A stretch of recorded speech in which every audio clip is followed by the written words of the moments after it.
జమ్మూ కాశ్మీర్ను భారీ వర్షాలు కుదిపేస్తున్నాయి.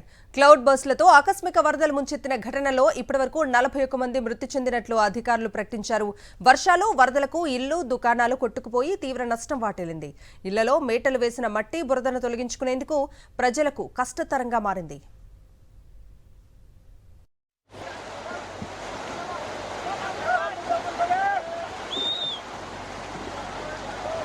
గడిచిన 2 రోజులుగా జమ్మూ కాశ్మీర్ వ్యాప్తంగా భారీ వర్షాలు కురుస్తున్నాయి.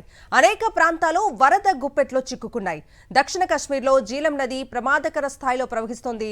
వరద ముప్పు నేపథ్యంలో పరివాహక ప్రాంత ప్రజలను అధికారులు సురక్షిత ప్రాంతాలకు తరలించారు. కత్రాలోని మాతా వైష్ణోదేవి ఆలయానికి వెళ్లే మార్గంలో కొండ చర్యలు విరిగిపడటంతో చనిపోయిన వారి సంఖ్య 34కు చేరింది.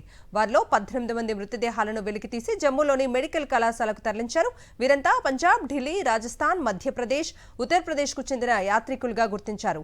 ప్రతికూల వాతావరణ పరిస్థితుల నేపథ్యంలో మాతా వైష్ణోదేవి యాత్రను అధికారులు నిలిపివేశారు.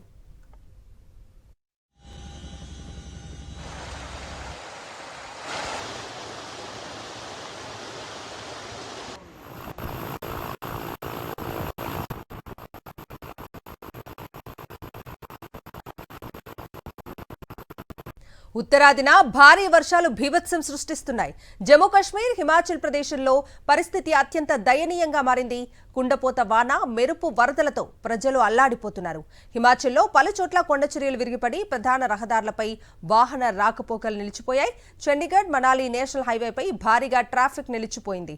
దాదాపు 50 కిలోమీటర్ల మేర వాహనాలు ఆగిపోయాయి.